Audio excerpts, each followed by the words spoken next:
Gracias, Alberto, por venir y traernos a Tucumán este producto que algo tendrá que ver también con nosotros.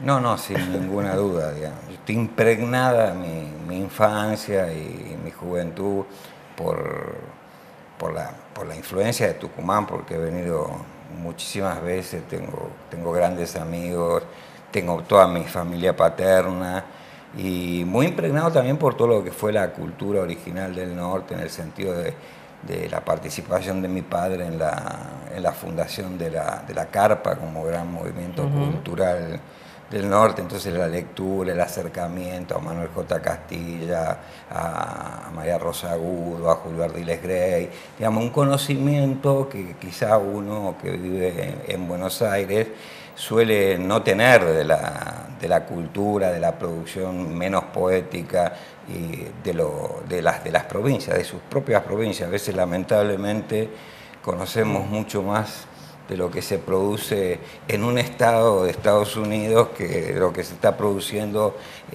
culturalmente en nuestras propias provincias. Eso es muy doloroso, pero sobre todo se ve de manera para mí tremendamente desgarradora en la juventud, ¿no? Que por ahí yo a veces se lo decía a mis hijas, ustedes saben exactamente que los chicos estadounidenses tienen un locker en la escuela o en el colegio, que no los califican con 1, 2, 3, 4, sino con A, B, y no saben cómo vive un chico tucumano, santiagueño, de qué manera es la escuela, de qué manera se puede manejar una escuela rural.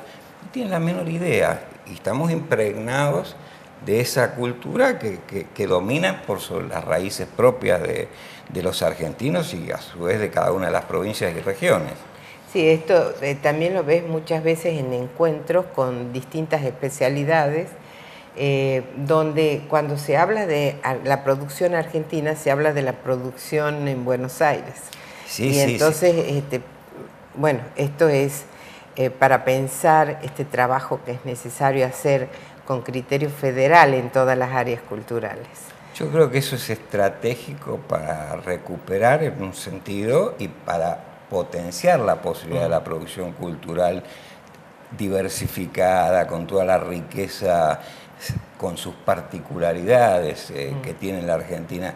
Porque aparte en Buenos Aires, vamos a ser sinceros, como el manejo es de los grandes medios, no solo estamos los que imponen la agenda cultural en la Argentina, son los grandes medios de Buenos Aires, y ya casi te diría que tampoco tenés la diversidad real que existe en una ciudad, no hablemos de la provincia, tan grande y con tanta producción cultural como Buenos Aires, sino que tenés el perfil comercial de esa producción, ¿no? Entonces, todo lo que no sea producto de las grandes editoriales o de los grandes marchands del arte y demás, también es desconocido. Hay grandes artistas con premios internacionales en la Argentina que por ahí están residiendo hasta por necesidad en Buenos Aires y sin embargo son desconocidos para el público. Yo no veo jamás en un canal de televisión, por ejemplo, a Yuyo, Luis Felipe Noé, no lo veo a Alonso, no lo veo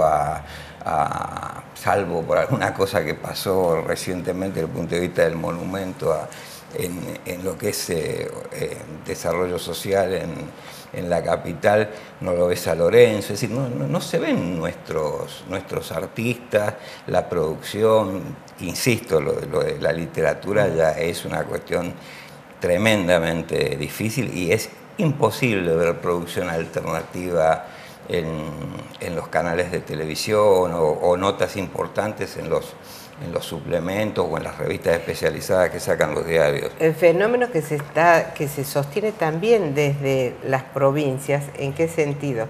Siempre se está mirando a Buenos Aires y también lo que sería la periferia de la provincia, como decir aquí las ciudades más chicas que no son San Miguel de Tucumán, claro, están también sufriendo el mismo fenómeno que nosotros sufrimos en relación a Buenos Aires. Tu vida de periodista seguramente te ha llevado por muchos caminos, pero este periodismo no estuvo desligado de la militancia. No, en realidad yo me hice periodista como una forma de aportar a lo que fue mi militancia desde los 13 hasta los 39 años en que renuncié, ¿no?, al Partido Comunista, el Comité Central, y obviamente me llevó por muchos lugares del mundo, me permitió ver muchas realidades, formarme en un periodismo muy crítico, muy analítico, y aparte, como mi experiencia original fue en agencias de noticias, donde el uso de las palabras está contabilizado, hay tantas palabras para el párrafo, todo es muy estricto, hay que ser muy austero en el uso de las palabras y muy directo en la búsqueda de la noticia y su explicación. Tengo bastante rigor en ese sentido, economía de palabras, tratar de ir al punto central, porque es una educación de agencia, no es ni mejor ni peor. Pero a mí, por ejemplo, cuando pasé a dirigir revistas, a dirigir periódicos, me resultó muy difícil el cambio a un periodismo que se permite la posibilidad de lo que llamamos los toques de color, algún elemento literario. Es decir, la agencia es muy fría, es como se dice en periodista, qué, quién, cómo, dónde, cuándo y por qué. Esas 5 preguntas tienen que estar respondidas en los 2 primeros párrafos. Y bueno, el diario, la radio, quien sea, si puede leer la nota de una carilla y media, lee, pero si lee solamente el primer párrafo alcanza para saber la noticia. Se trata. Exactamente. Ahora, ese aprendizaje de esa forma rigurosa de trabajo, al mismo tiempo estuvo sustentado en una mirada ideológica, sí, cargada de ideología. Absolutamente partidista, sí, o sin sea, ninguna duda. Porque bueno, esto sería como una instrumentación técnica, si queremos decir. Y por otro lado tenés el espíritu crítico y la ideología en esta primera formación y en este ejercicio de la profesión. ¿Qué pasa en la actualidad con esos 2 aspectos? ¿Cómo se puede sostener esto? ¿Lo puede sostener a nivel personal? Bueno, la mirada personal, crítica e ideológica, porque obviamente más allá de la pertenencia a un partido, la ideología, en mi caso la mantiene, es decir, yo sigo siendo marxista, no necesito un carnet para hacerlo, mi mirada sigue siendo marxista, intenta ser de un marxismo que incorpora un mundo que ha cambiado absolutamente y al cual hay que darle, con algunos instrumentos de ese análisis, una lectura totalmente nueva. No se pueden repetir frases y fórmulas como si ahí estuviera la verdad, porque esa verdad es para una época, un momento histórico. En la misma Argentina no tiene nada que ver lo que podíamos hablar en los 70, que lo que hablamos en los 80 en la vuelta a la democracia, que lo que hablamos ahora. Pero ese tipo de periodismo, ese tipo de análisis, casi lo tengo reservado a mi blog y a algunos lugares donde me invitan a participar, en general de escritores y de periodistas, porque el trabajo, como dicen, es cruel. Uno tiene que trabajar y trabajar en función de los intereses de la empresa que lo contrata. Yo, como no firmo, no tengo problema de conciencia de por ahí nada que vaya en contra de mis principios fundamentales. No voy a escribir un artículo a favor del narcotráfico, pero sí puedo tener la capacidad de escribir o de analizar para un sector o un personaje o una figura en el mundo empresarial o político que no me simpatiza, porque yo estoy haciendo un análisis objetivo de la realidad, y esa es la manera que me gano la vida y no tengo otra. Es decir, realmente la parte de mi profundo sentir, de mi profundo análisis, del sesgo personal que tiene hasta en la forma de escritura, no solamente en el contenido, aunque siempre hay una relación forma-contenido, la vuelco en esos lugares. Bueno, seguramente en algún punto puede ser difícil esto de no tomar digamos, una posición que la ideología te marca. O sea, esto de desprenderse en lo posible de lo que es ideológico, filosófico, que te sustenta como persona. Es dificilísimo, pero como yo diría, mi formación que es marxista metodológicamente, no solamente en las formulaciones teóricas entonces, mi metodología de análisis, por ser marxista, intenta transformar la realidad. Ese es el origen de la metodología de análisis científico o no. Eso se puede discutir. Lo puedes aplicar cuando haces una nota. Yo lo aplico ¿por qué? Porque si yo quiero, tú me dices, bueno, ¿qué es esto? Entonces yo digo, esto es una taza. Y necesito saber qué es una taza para definir, por ejemplo, que la quiero llevar hacia otra zona de aquí. Entonces yo necesito saber tal cual es porque quiero hacer algo con ella. Tal cual es. Después yo puedo decir una mentira. Una mirada realista. Yo no puedo decir que esto es el libro, porque en cuanto yo quiera agarrarlo como un libro, me va a resultar imposible. Entonces yo lo que necesito es saber cómo son las cosas. Entonces, sabiendo exactamente cómo son las cosas, trato de respetar la realidad tal cual es y expresarla en función de, bueno, las necesidades de tal o cual personaje, sector y demás. Es decir, siempre respetando la descripción de la realidad. Creo que es posible. Creo que es posible. Claro, esto lo que dices es el método con el que trabajas. Así es. En la docencia, ¿qué es lo que enseñas? En la docencia he estado bastante en elementos de metodología de investigación y demás, pero me he concentrado en análisis de discurso, por un lado, que ha sido la materia que he dado en la universidad, análisis de discurso, y la otra materia es ética, periodismo y sociedad, que es un tema bastante denso y que merece todo un debate, es decir, cuál es la actitud. Ahora yo lo estoy dando hace varios años esa materia, pero bueno, en estos últimos años, con esta creciente partidización, yo diría ya no posicionamiento que lo han tenido siempre los medios, esta casi partidización a favor, en contra, que aparentemente muestran realidades que son existentes, pero parecen de dos países distintos en la medida en que se privilegia uno u otro aspecto.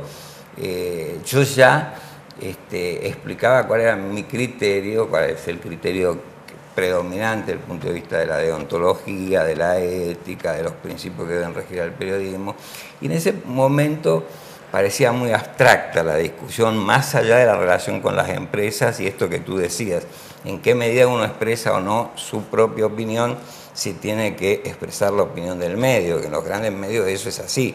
Si querés firmar, vas a firmar con la línea del medio, no podés firmar con tu propia opinión, y si no, algunos se reducen a no firmar. Pero ahora que hay esta creciente partidización, el tema de entender que esa situación condiciona absolutamente al periodista, que es un empleado y que si quiere seguir viviendo tiene que escribir en el medio. Yo no puedo condenar a un periodista porque trabaja en un medio con el que yo no estoy de acuerdo. Puedo condenarlo si pienso, puedo criticarlo si pienso, si estoy convencido, como lo estoy en muchos casos, de que están falseando la realidad, la están tergiversando en función de los intereses del grupo y que lo firman. Entonces, eso sí para mí no es éticamente valioso. Bueno, una pregunta muy general, pero cuando planteas la ética que tiene que ver con la política, ¿qué es lo que planteas como eje conceptual? Para mí, digamos, el tema de la ética, bueno, hay toda una discusión, porque acá se usa la palabra ética en un sentido de principios. En realidad, ética es la ciencia que estudia las modificaciones de los valores y de los principios a través de la historia, porque la ética tampoco es un concepto abstracto. No es lo mismo la ética de los griegos que la ética nuestra. Platón planteaba algunos elementos para lo que es la ética, Aristóteles otros, Santo Agustín otros, Sartre otros, y hoy que podemos hablar, no sé, de Bauman o de Castoriadis, y van a plantear otros enfoques ética, porque la realidad cambia. Y en función que la realidad cambia, cambian lo que son los principios. Entonces, la ética, digamos, estrictamente hablando, es la ciencia que estudia cuáles son en cada época esos principios y por qué elementos fundamentales se rigen. Lo que para nosotros es absolutamente normal, que es mostrarnos así a cara abierta, alegremente, en los países musulmanes sería una muestra de obscenidad, y que por ahí elementos que para nosotros son obscenos, en otros países son absolutamente natural, por ejemplo, estar semidesnudo y demás, y todos esos son temas que históricamente se van modificando. Bueno, tomemos las posiciones de la Iglesia del medioevo y la Inquisición hasta ahora, obviamente no tenemos la misma ética. Entonces, para mí, en todo caso, hoy la ética se reduce a una cuestión fundamental, reflejar la realidad tal cual es, pero no quedarse solo en el análisis, sino en base a principios humanísticos y de bienestar general, tratar de modificarla a favor de los que menos tienen. Para mí eso es ética hoy, para alguien que mira el futuro y trata de vivir y que vivan sus hijos y sus descendientes un mundo mejor. O sea, eso lo aplicarías también, por supuesto, es una aplicación general como concepto, porque sería válido para un ciudadano, para el político, para el periodista. Por supuesto. ¿Y qué resaltarías para el político? Porque aquí hay una responsabilidad especial, digamos, del político respecto a la sociedad. Bueno, esto se repite mucho, entonces puede suceder que suene a frase hecha, pero no lo es.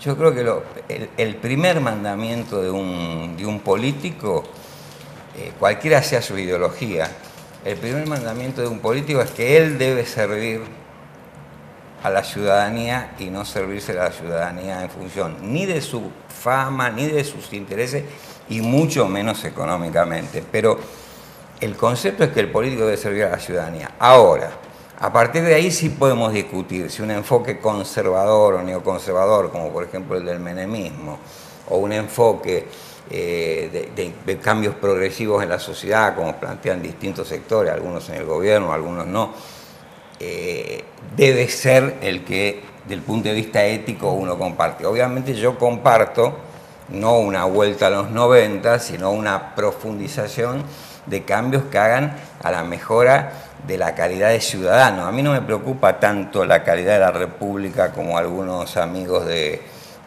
los partidos políticos que tengo en todos, porque en última instancia la República es una forma de gobierno que podría ser otra. A mí lo que me interesa es en qué medida existe o no una república democrática, si nuestra forma de gobierno es republicana, o una monarquía democrática o un socialismo democrático. ¿En qué medida la democracia, el protagonismo de la gente, su participación en la producción de cultura, como hablábamos, su participación en la producción de ideas políticas y sociales, la producción científica, la producción sociológica, y en qué medida su participación en la riqueza que genera el país es cada vez más favorable a los más y mejora su calidad de vida?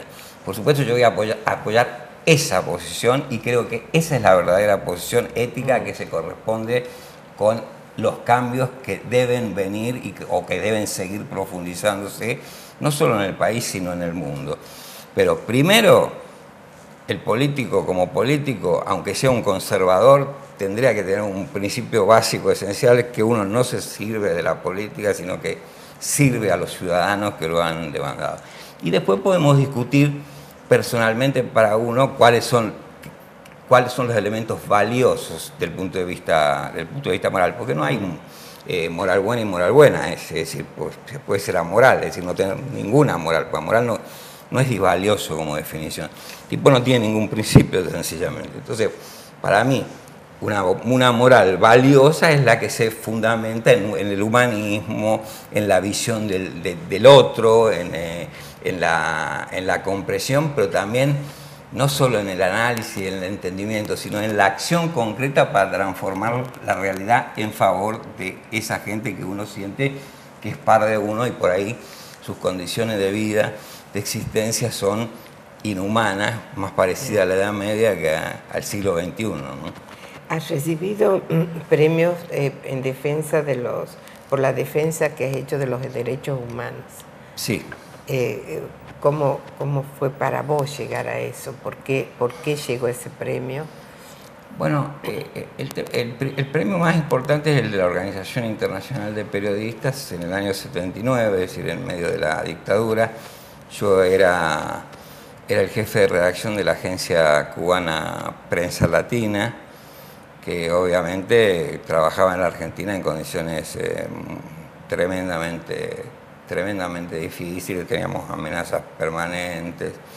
Yo personalmente tuve la desgracia, en ese momento todavía era militante político partidario, de que me llamaran por teléfono varias veces para hacerme escuchar cómo torturaban a mis compañeros, es decir, cosas muy difíciles, pero lo que motivó el premio es que, bueno, yo trabajaba sistemáticamente y pese a las amenazas, no era el único, pero estamos hablando de por qué pasó esto, en la denuncia permanente de las violaciones que se estaban haciendo los derechos humanos, elemento que para la transmisión al exterior tenía un margen de maniobra mucho mayor que para, mejor dicho, había un margen de maniobra que no existía. Publicar hacia el exterior que hacia el país. De todas maneras estaba todo controlado en el Correo Central, en el piso 2, por la Marina, porque en esa época se trabajaba... O sea, no era una actividad oculta. No, en esa época no había internet, nada secreto, sino que necesariamente uno mandaba por lo que se llamaba telex. Entonces, ese mecanismo de transmisión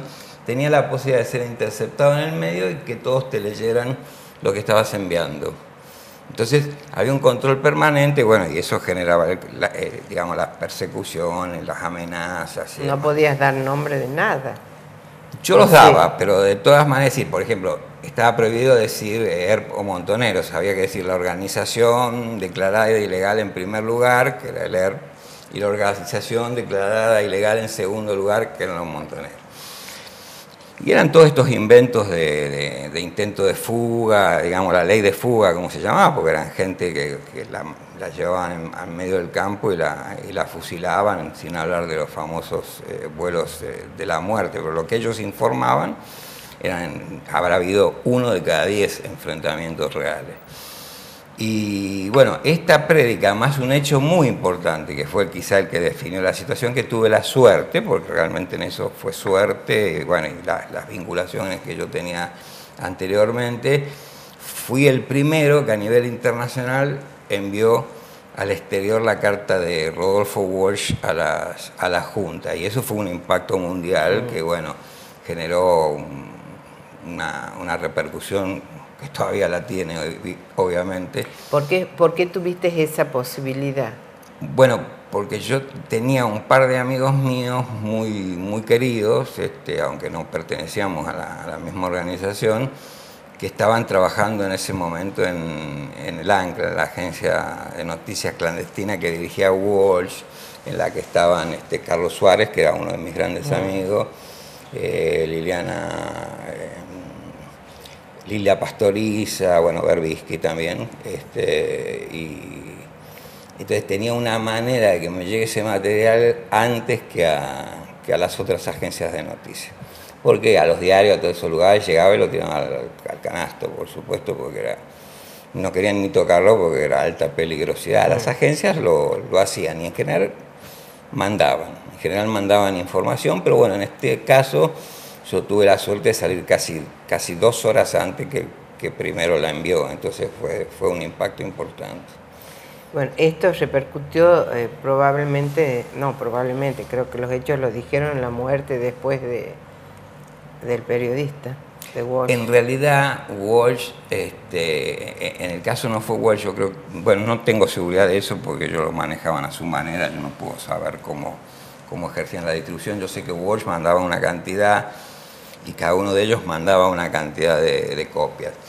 Walsh justamente es secuestrado y posteriormente asesinado cuando acababa de mandar esa información de la agencia de noticias clandestina, que venía como mimeografiada, era muy artesanal, bueno, pero tenía información de gran valor. La acababa de enviar por correo y bueno, lo embosca una patrulla que lo estaba buscando y que sabía dónde sea, estaba. que él muere antes que la carta llegue a la Junta, sí, bueno, si él muere antes, esa es una discusión, si Walsh llegó muerto, si murió después de la tortura. Yo creo que debe haber sido más o menos simultáneo. Fue su último escrito, eso sí, indudablemente fue su escrito póstumo, porque después de enviar eso lo secuestran, así que si se conoció un poco antes, se conoció un poco después, ya la había escrito y lo secuestran. Te definirías, creo que está implícito en lo que dices, como un marxista siglo XXI, lo cual ya implica una diferenciación en tu recorrido. Claro. ¿Desde cuándo sientes que te identificaste como marxista? ¿Y cuándo tuviste conciencia de eso? Porque como estabas viviendo en relación a un padre que se ubicaba claramente en esa posición, seguramente tu proceso de tomar conciencia de esta posición política y filosófica debe haber llegado a edades tempranas. Es absolutamente cierto, y de manera muy... Yo diría que soy marxista en el sentido de pertenencia, no de conocimiento, obviamente, desde que nací, porque algunas cosas que yo relato en el libro mezcladas con otras cuestiones, pero que no se alcanza a entender. Quien vio Infancia Clandestina y quedó tan impactado, que está hablando de un periodo acotado de tiempo, si pudiera entender de que yo no la pude ir a ver, porque en realidad esa es mi vida desde que nací hasta que volvió la democracia. Yo tenía 5 años y venía caminando del jardín de infantes y separándome de mis compañeros para que no sepan para dónde iba, y ya me fijaba si me seguían o no me seguían, y esa fue mi vida. Ya tenías 5 años. 5 años, jardín. Y después, en primer grado, segundo grado, todas mis escuelas yo iba solo, alejado de mi domicilio real, muy alejado de mi domicilio real, que no conocía a nadie, que nunca podía invitar a mis amigos de la escuela, siempre les decía que mi papá estaba enfermo, que mi mamá tenía tal problema, y no, porque todos, aparte era hermoso para un chico invitar a sus amigos a la casa. Y bueno, yo tenía que ocultarlo celosamente, fijarme, nunca pude tirar con mi hondera una piedra a un foco o a una fábrica abandonada, porque bueno, si pasaba algo y me llevaban a casa, podía costarle la libertad a mi padre. Una infancia realmente muy difícil, pero que aparte hizo en carne en mí la injusticia que estábamos viviendo. Bueno, ya no te hablo de cuando fuimos más grandes, digamos, adolescentes, donde, vos sabés, el juego de la seducción incluye, bueno, un gesto, un signo, una insinuación. El teléfono era muy importante, no había celulares. Es decir, que si vos, por ejemplo, a veces no querías con una chica, bueno, ser tan alevoso, entonces le decías, bueno, si me querés llamar, le dejabas el teléfono.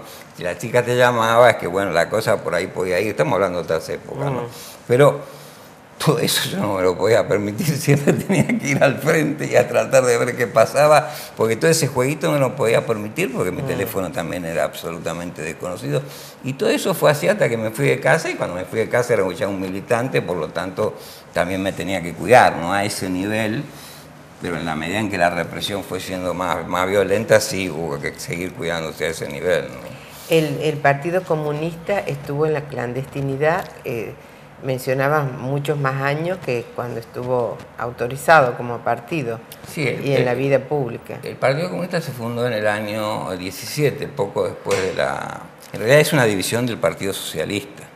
Se divide en Partido Socialista original, que después sigue la línea de Justo, de Palacios, pero sobre todo la de... porque Palacios también se abre del socialismo, pero posteriormente la de Américo Guiol, digamos, estas posiciones más de derecha de del socialismo, digámosles como le dicen, más gorila. Y esta fue la primera división del socialismo en el mundo, incluida la Argentina, donde los que estaban en contra de la Primera Guerra Mundial, es decir, que definían como una guerra por la disputa de los mercados internacionales, sobre todo de las colonias, cuando ya la producción propia del mercado interno estaba saturado y se buscaba tanto extraer la riqueza como colocar los productos manufacturados. Fue una guerra que se definió como interimperialista entre potencias, que lo único que estaban buscando era la maximización de sus ganancias. Entonces, bueno, todos estos socialistas estuvieron en contra de esa guerra, mientras que el socialismo tradicional, el original, se aferra en cada caso el alemán a los alemanes, el francés a los franceses, se aferra a las posiciones nacionalistas y pierde de vista lo que tenía que haber sido una visión más mundial de lo que estaba, universal de lo que estaba pasando. Entonces se funda el Partido Comunista, el Partido Socialista Internacional, después Partido Comunista en el 17. Hasta el 83, que tenemos la recuperación estable de la democracia, en esos casi 70 años hubo nada más que 9 años de legalidad acotada, porque también te metían preso, te torturaban un poquito, tenías algunos... Pero más o menos 7 donde no se decía que era ilegal, prohibido, reprimido. En este país llegó a haber en la dictadura de Onganía una ley que se llamaba específicamente Ley 17.401 de represión del comunismo. Así, exactamente. Toda persona que tenía ideas comunistas o que parecían comunistas, directamente era un delincuente, estaba tipificado como delito ser comunista. Es decir, no había ninguna otra. Y pensé que el Partido Comunista tiene una posición democrática, de apoyo al proceso, de aceptar las condiciones de coexistencia de la República y de la democracia tal cual estaba planteada, aunque tuviera objetivos socialistas, pero aceptaba esa regla de juego, pero los otros no lo aceptaban. Y en este pasaje por todas estas etapas de clandestinidad y después de control, como decís, una semiclandestinidad en realidad sería, y llegar a este momento y decir soy marxista, ¿qué implica y cómo te definirías? ¿Cómo te presentarías ante los otros? Porque cada uno tiene sus formas de interpretar la significación. Del marxismo. Del marxismo, hasta del concepto de comunismo. Aún hoy creo que hay personas que lo rechazan totalmente. Vos decís comunista y sigue existiendo. Sí, sigue hay siendo. resabios de todo eso. No se lo piensa como una ideología distinta, como para empezar a dialogar, a ver qué pasa en esta sociedad, si hay gente que trabajan en esa línea. No es tan libre la situación. No, es cierto lo que dices. Sí. Más aquí nosotros tenemos en la historia tucumana, la elección a posteriori de todo lo que se conoció de la represión de Bussi y demás, y Bussi fue elegido nuevamente. Para un busista es mala palabra decir comunismo. Sí, entonces, para cualquier persona de bien es mala palabra decir busismo. Entonces, ¿cuál sería tu conceptualización de esto de ser marxista, le llamemos siglo XXI, en la actualidad? Bueno, para mí... como vivencias, además, como posición. Sí, para mí, yo te diría que, uno fue avanzando yo te diría, porque lo admito y creo que era así, estoy convencido que era así, que uno era muy dogmático, muy cerrado en su posición. Si bien había un análisis, había una reflexión, el estudio, el marxismo no es simplemente un panfleto ni una posición política. El marxismo tiene una base de análisis filosófico extensísimo, una base de análisis de ciencia filosófica, en el sentido que una ciencia social es ciencia, ¿no? Pero económica e histórica. Es decir, hay una historiografía marxista con metodología, con características, con metodología de análisis me refiero. Hay una filosofía y una economía, es decir, todo eso implicaba una cosmovisión del mundo y una visión fundamentada en un estudio profundo cuando uno realmente quería ser un marxista de verdad, sino uno podía ser un militante.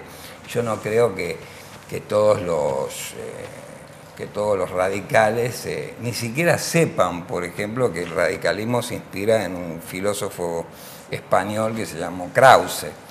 Es decir, el krausismo, como se denominó, esa es la ideología que forma Irigoyen y que se va transmitiendo como una especie de socialdemocracia atenuada a las distintas generaciones radicales, sobre todo a los más de izquierda, y los de derecha se van acoplando a los conceptos más conservadores. Es decir, a veces un militante político no necesariamente tiene que saber todos los conceptos que hacen a la fundamentación filosófica de su propia organización partidaria. Lo mismo podríamos decir de los socialistas, de una manera más limitada de los peronistas, en el sentido que lo básico son las obras de Perón, pero no creo que se haya leído todo en ese sentido, ni siquiera de los autores que abrevaron a los distintos sectores, porque por ejemplo la derecha del peronismo abrevó en Primo de Rivera, abrevó en Olivera de Salazar, a Primo Rivera el autor intelectual del franquismo, Olivera del salazarismo en Portugal, y la izquierda abreva en Fanon, el argelino, abreva en Hernández Arregui, abreva en autores como, digamos, la práctica política de John William Cook, abreva en Mao, abreva en el Che. Es decir, que todo eso es muy... Es decir, hay todo un bagaje ideológico y de formación que no necesariamente un militante lo tiene que saber. Yo particularmente sí estudié, porque mi vocación y mi convicción era que realmente para ser efectivo, para, como yo te decía, comprender la realidad y transformarla, había que estudiar para entender de qué manera se hacía eso de manera propia y no solamente porque te bajaba una orden, ahora hay que ir y apoyar tal medida o ahora hay que ir y atacar tal medida. Es decir, yo trataba de tener... Pero eso dentro de un partido que por la persecución, que fue en todo el mundo por otra parte, que por la persecución, por la necesidad de defenderse de esa agresión que era la pérdida de la libertad, en muchos casos la muerte, se cerró mucho, se hizo muy dogmático, muy de repetir frases hechas, bueno, según dijo Lenin tal cosa, y eso no explica la realidad, eso es lo que dijo Lenin o lo que dijo Marx, y puede ser muy interesante si yo demuestro que efectivamente la realidad es así, pero no la puedo demostrar simplemente porque Lenin dijo esto pasa. Es mucho más complejo. Claro, es mucho más complejo. Esa sería la tarea de un la tarea de un marxista del siglo XXI claro, sería tomar todo eso, Marx, tomar Gramsci, por supuesto, que fue posterior, pero fue de una gran capacidad de entender una sociedad capitalista desarrollada más moderna, la de la guerra prácticamente, el fascismo previo a la guerra, todo el tema cultural, lo de los bloques históricos, la hegemonía cultural, son temas de absoluta vigencia como herramienta de análisis, insisto, tampoco para repetirlo, porque este país no es la Italia de Mussolini. Seguro. Así que, entonces, con todas esas herramientas, ¿de qué manera podemos entender la realidad argentina tal cual es, con nuestras raíces, con nuestra cultura, con nuestra diversidad, y cuáles son los caminos para transformarla en un sentido positivo? Es un desafío inmenso. Yo diría que para cualquier persona de bien en la Argentina, pero a mí como marxista lo siento como una obligación. Bueno, hacemos una pausa y seguimos. ¿Cómo no?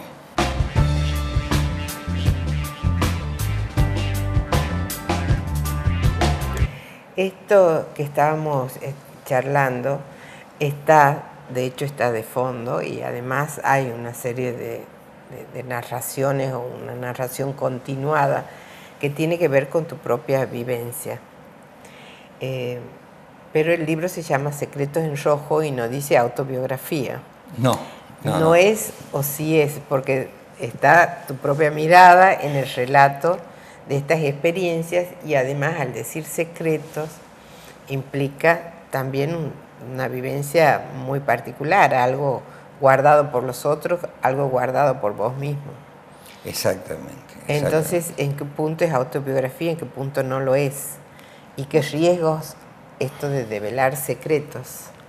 Bueno, yo sentí la necesidad en un momento, casi 23 años después de que abandoné el Partido Comunista, de contar una serie de experiencias que por un lado lo reivindican en su lucha, en el heroísmo de sus militantes y también de sus dirigentes, a la vez marcar algunos aspectos de fuertes errores en su forma de organizarse, de plantear la política, de desarrollar su vida interna, incluso, en el marco de la represión, todo esto que yo te decía que impregnó todo.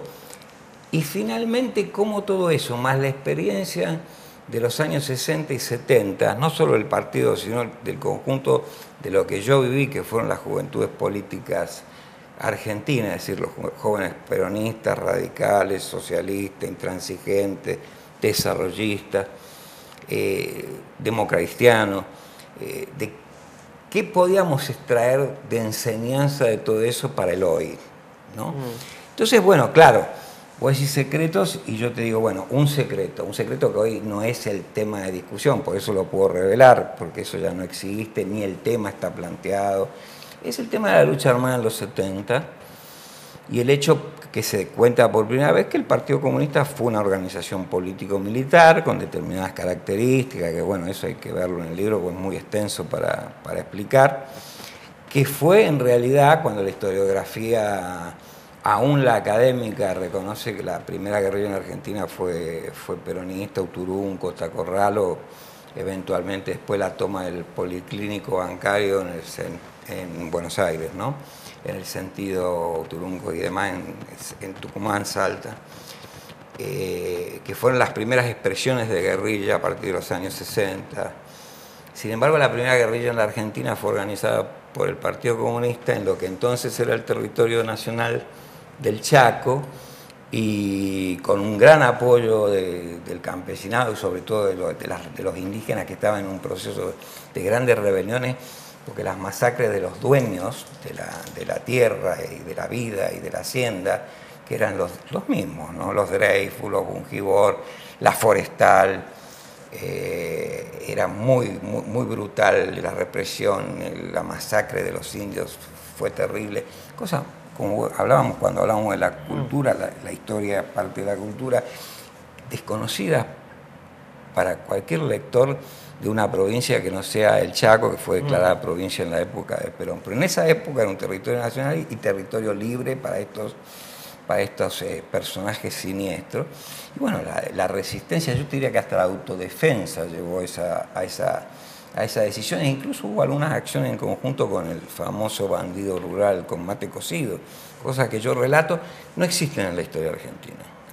Ahora con este dato yo supongo que habrá algunos investigadores académicos, cosa que yo no soy en el sentido historiográfico, que tomarán esto para, bueno, investigar cómo fue la realidad, de qué manera se desarrolló, por qué finalmente fue derrotada y muertos sus principales dirigentes y demás.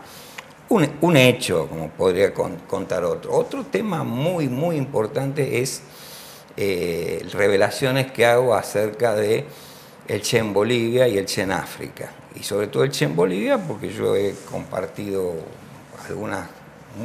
muchas vivencias y acciones concretas con algunos de sus compañeros argentinos que no son conocidos, no están en ninguno de los libros de historia, ni los libros periodísticos de investigación, donde yo explico sobre todo por qué el Che elige ese lugar en Bolivia, un lugar aislado, un lugar hostil desde el punto de vista de los campesinos, un lugar absolutamente inadecuado desde el punto de vista de una acción militar, y bueno, por qué ese y no otro, y por qué se fracasa, y a su vez cuento por qué Tamara Bunke, aparentemente en un rapto que el Che critica duramente en su diario en Bolivia, va al monte. Eso tiene una explicación y no es que se volvió loca. Eso tampoco lo dice absolutamente ningún libro ni ningún artículo de los miles y miles que se han publicado sobre el Che. Después desarrollo de qué manera, mientras las dictaduras latinoamericanas armaron el Plan Cóndor para el exterminio conjunto de las organizaciones populares y de los dirigentes populares, no solo de izquierda ni de organizaciones armadas, de todos los dirigentes. Estamos hablando del vicepresidente de Chile, estamos hablando del comandante en jefe del ejército chileno, Carlos Prats, estamos hablando del expresidente de Bolivia, Torres. Todo eso fue asesinado dentro del plan general, el Plan Cóndor, apoyado directamente por los Estados Unidos. Entonces yo a lo que se conocía, que son los documentos desclasificados de Estados Unidos y los archivos del terror que descubrió Almada en Paraguay, agregó datos de cómo se armó la operación que descubrió la existencia del Plan Cóndor, lo denunció y actuó de manera de contrainteligencia, que fue una acción conjunta en la que tuve la suerte y la desgracia, porque bueno, eso tuvo costos muy altos desde el punto de vista humano, en participar, y que fue decisiva para enfrentar ese plan, en base a la acción de lo que entonces eran los servicios de inteligencia de los países socialistas y la acción de los partidos comunistas de Chile, Uruguay, Argentina y Paraguay principalmente. Entonces todo eso lo relato también, y ahí está el grueso de los secretos, junto con algunas cuestiones que tienen que ver por qué implosiona el Partido Comunista en la Argentina, que quizá tienen más... Pues yo te digo, estos temas tienen interés para cualquier lector de cualquier que tenga interés en la política, en la historia nacional. Pero, por ejemplo, ¿por qué implosiona el Partido Comunista? Por ahí ya es una cosa más dirigida al que tiene mucho interés en la historia de los partidos, o bueno, fue militante comunista o lo es, y le interesa saber qué pasó para que ese partido tan fuerte e incluso influyente en la Argentina, en el plano cultural, en el plano político, bueno, de pronto desapareciera, ¿no?, de la escena nacional, que no tuvo solamente que ver, hasta diría que tuvo una influencia mínima de la caída de la Unión Soviética y del mundo socialista. Y finalmente algunas historias que tienen que ver con todas las experiencias que son totalmente ocultadas en los libros acerca de los 70. Yo no sé si a propósito, yo utilizo la palabra omisión quirúrgica porque no puedo creer que realmente no saben o no se enteraron de que hubo una resistencia civil a la dictadura que no fue la de las organizaciones armadas, que parece que es lo único que existió en la dictadura y las organizaciones y los organismos de derechos humanos. No, hubo resistencia obrera, estudiantil, de los productores agrarios, todo el movimiento de derechos humanos, que a su vez tuvo una historia, porque eso hubo que reconstruirlo. Se enfrentó a la posibilidad de la guerra con Chile por el BID, la que querían llevarnos las dos dictaduras para salvar su crisis, que finalmente la utilizó la nuestra con Malvinas. Pero en Malvinas tampoco es cierto que todo el mundo era estúpido y aplaudía a Galtieri, porque miles de los que estuvimos en la plaza estábamos con carteles que decía Malvinas sí, democracia también, Malvinas sí, dictadura no. Es decir, todas esas cosas no se cuentan, no están, bueno, acá están relatadas, no son secretos, pero sí lo son en tanto no aparecen en ninguno de los libros que cuentan esos años, ni los más light desde el punto de vista de su forma, como La Voluntad, ni los que expresan ya un análisis de la etapa de la dictadura, como El Golpe, como La Última. Es decir, toda la serie de historiografías sobre los 70 que ha sido abundante, fue una explosión después de La Voluntad, bienvenida. Pero bueno, yo creo que ahora hay una responsabilidad para los propios participantes, partidos y organizaciones o ex miembros de esas organizaciones para reflexionar con estos datos nuevos y repensar esa experiencia. Y para, lo mismo que decía en relación al Chaco, los académicos para que revisen algunos de los elementos que dan por cierto y que deben incorporar cuando aparece documentación nueva, como en este caso, ¿no? ¿Has tenido respuesta en ese sentido? O sea, académicos que se arrimaran sí, a hablar y a plantear que podría ser vía de investigación. Por ahora lo que tengo son acercamientos de académicos que quieren hablar sobre distintos temas, sobre el tema del Chaco, sobre el tema de la Operación Cóndor. Es decir, he tenido repercusión en ese sentido. También he tenido una repercusión indirecta, he tenido que hablar ahí en la Academia de Historia en La Habana, porque yo presenté el libro a principio de año en el Festival Internacional de La Habana, que me invitaron, se ve porque vieron algunas cosas, aunque también hay algunos palos para los amigos cubanos, porque errores cometimos todos, ¿no? Pero bueno, causó mucho interés algunas de las revelaciones, algunas son discutidas, mi opinión sobre lo de Tania es muy discutida, pero bueno, yo tengo mi fundamento, uno de mis fuentes, el gran amigo del Che, que es Alberto Granado, así que no, tampoco es para subestimar que uno aporte eso y lo aporte por escrito, no es que me lo dijo y yo digo que me lo dijo. Entonces, está documentado todo lo que dices. Absolutamente, o tiene un testimonio de alta calidad, como Alberto Granado, ¿no? En un caso, digo. Pero en los otros también hay acercamiento, todavía no he visto que se pongan a trabajar y entonces he tenido que hablar con ellos a fondo sobre estos temas, salvo esa charla y ese debate que se dio en La Habana. Pero bueno, me parece que sí, que se va a abrir y tengo esperanza que se abra, no por el libro, sino por la verdad histórica. Nos queda un minuto y esta pregunta seguro que se merece más tiempo, pero si nosotros observamos las revoluciones a través de la humanidad, siempre ha sido con violencia. Aspiramos a un mundo sin violencia. ¿Crees que es posible cambios profundos sin ser sostenido por la fuerza y con la fuerza? Qué difícil pregunta, menos para contestarla en un minuto. Yo te diría que la relación de fuerzas en nuestro país y en esta parte del continente hoy no está planteada para que discutamos cambios con violencia, sino cambios por el entendimiento entre los pueblos.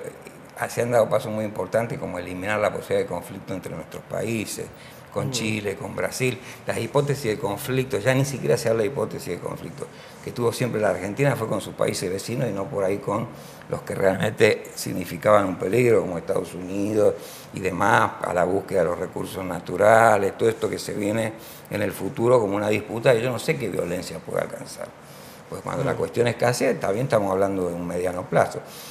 Yo creo que hoy por hoy tenemos la posibilidad, aunque yo aspiro al socialismo o a una sociedad postcapitalista donde haya posibilidad realmente de resolver los problemas de la humanidad, creo que nos estamos manejando porque así lo quiere el pueblo y así lo piensan sus principales y más representativos dirigentes, de producir cambios dentro de esta realidad sin que tenga que participar la violencia. De todas maneras, yo creo que poder y violencia a lo largo de toda la historia ha estado absolutamente vinculado, y no por los que sufrieron o los que querían cambiar, sino esencialmente por los que estaban defendiendo no ideas, sino intereses, sus propiedades y sus beneficios.